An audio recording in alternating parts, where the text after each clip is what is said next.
চাপানোর দলিল আমাদের কাছে আছে। এই সংসদে ওনাদের দুর্নীতির কথা আমরা জাতির সামনে তুলে ধরে সরকারের মুখোশ আমরা উন্মোচন করব। মাননীয় স্পিকার, আমার কাছে একটি বই আছে, মতিউর রহমান রিন্টুর লেখা আমার ফাঁসি চাই। আমি যদি এই বইটি এখানে পড়া শুরু করি, ওখানে বসে ওনারা বান্দরের মতো লাফালাফি করবেন, মজার বিষয় ওয়াক আউট করতে পারবেন না।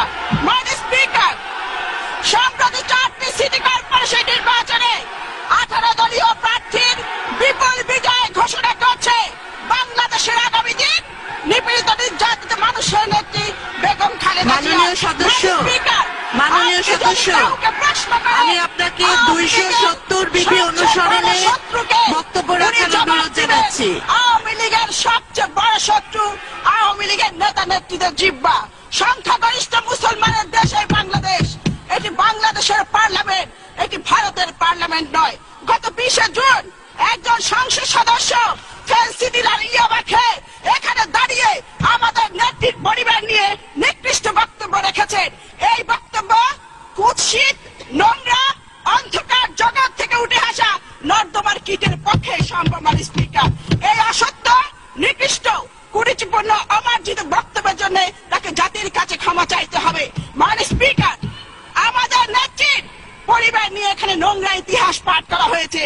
আমি থুতু ছিটাই তার মুখে। তিনি সিদ্দিক সালিকের একটি বইয়ের কথা বলেছেন। আমি চ্যালেঞ্জ দিয়ে বলতে চাই, এই নামে কোনো বই নেই। উনার স্বপ্ন দোষ আছে, উনি এটি স্বপ্নে দেখেছেন। মাননীয় স্পিকার, এই বইয়ের লেখক এবং প্রকাশক উনার নেত্রী এই সংসদে বসে যিনি এমপিদেরকে নোট পাঠান অশালীন ভাষায়। মাননীয় সদস্য, আপনি বাজেটের উপর বলুন। বাজেটের উপর বলুন। এক নম্বর ব্যক্তি যদি ঠিক হয়ে যায়, আমরা সকলে ঠিক হয়ে যাবো। মাননীয় স্পিকার, যিনি আমাদের নেত্রীর পরিবার নিয়ে এখানে কুৎসা রচনা করেছে, তিনি পলিটিক্যাল প্রস্টিটিউট। মাননীয় স্পিকার, কলকাতা সিভিল কোর্টের উকিল ছিল মিস্টার চণ্ডীদাস।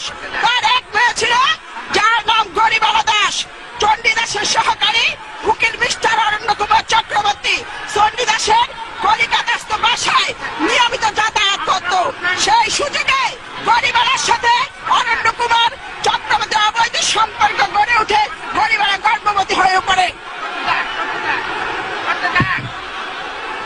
গরিবালা যখন বুঝতে পারলেন তিনি গর্ভবতী হয়েছেন, তখন গরিবালা অরণ্য কুমারকে বিয়ে করার জন্য চাপ দেন। অরণ্য কুমার বিয়েতে রাজি না হয়ে অবৈধ সম্পর্ককে অস্বীকার করেন। এদিকে চণ্ডীদাস বিষয়টি জানার জন্য চিন্তিত হয়ে পড়েন। এরই মধ্যে গরিবালা 12/12/1920 তারিখে একটি পুত্র সন্তানের জন্ম দেয়। তার নাম হয় দেবদাস চক্রবর্তী। চণ্ডীদাস অরণ্য কুমারকে গরিবালাকে উঠিয়ে নিতে চাপ দিতে থাকে, কিন্তু অরণ্য কুমার রাজি হন না। মাননীয় স্পিকার, এরই মধ্যে দেবদাসের বয়স 2 বছর উন্নতি হয়।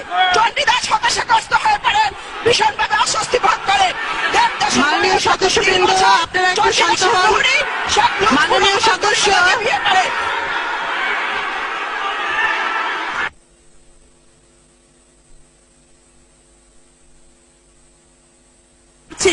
মাননীয় সদস্য, আমি আপনার দৃষ্টি আকর্ষণ করছি।